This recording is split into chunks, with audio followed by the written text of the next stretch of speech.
ওয়ালাইকুম রহমতুল্লাহ। প্রিয় দর্শক, কেমন আছেন? আশা করি ভালো আছেন।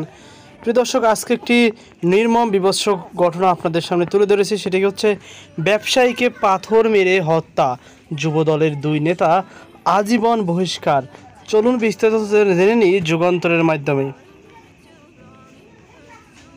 প্রিয় দর্শক, ঢাকার সলিমুল্লাহ মেডিকেল কলেজ মিটফোর্ড হাসপাতাল এলাকায় বাঙালি ব্যবসায়ী সোহাগ, যার বয়স 39 বছর, হত্যাকাণ্ডের ঘটনায় যুবদলের দুই নেতাকে আজীবনের জন্য বহিষ্কার করা হয়।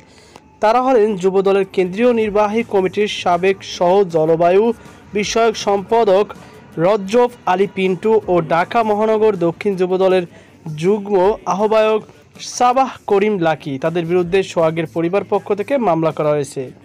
শুক্রবার রাতে যুবদলের কেন্দ্রীয় কমিটির সহ দপ্তর সম্পাদক মিনহাজুল ইসলাম ভূঁইয়ার সই করা গণমাধ্যমে পাঠানো এক বিজ্ঞপ্তিতে এ তথ্য জানানো হয়। প্রিয় দর্শক, বিজ্ঞপ্তিতে বলা হয়, গত 9 জুলাই রাজধানীর মিটফোর্ড এলাকায় মূল ফটকে সোহাগ নামে এক ব্যবসায়ী যুবককে প্রকাশ্যে দিবালোকে কুপিয়ে ও পিটিয়ে নৃশংসভাবে হত্যার ঘটনায় তার পরিবারের পক্ষ থেকে মামলা করা হয়। আসামিরা হলেন যুবদলের কেন্দ্রীয় নির্বাহী কমিটির সাবেক সহ জলবায়ু বিষয়ক সম্পাদক রজব আলী পন্টু ও ঢাকা মহানগর দক্ষিণ যুবদলের যুগ্ম আহ্বায়ক সাবাহ করিম লাকি। তাদের প্রাথমিক সদস্য পদসহ দল থেকে আজীবনের জন্য বহিষ্কার করা হয়েছে। যুবদলের কেন্দ্রীয় নির্বাহী কমিটির সভাপতি আব্দুল মোনায়েম মুন্না ও সাধারণ সম্পাদক মোহাম্মদ নুরুল ইসলাম নয়ন ইতিমধ্যে এই সিদ্ধান্তে কার্যকর করেছেন। এতে আরও বলা হয়েছে, বহিষ্কৃত নেতাদের কোনো ধরনের অপকর্মের দায়-দায়িত্ব দল নেবে না।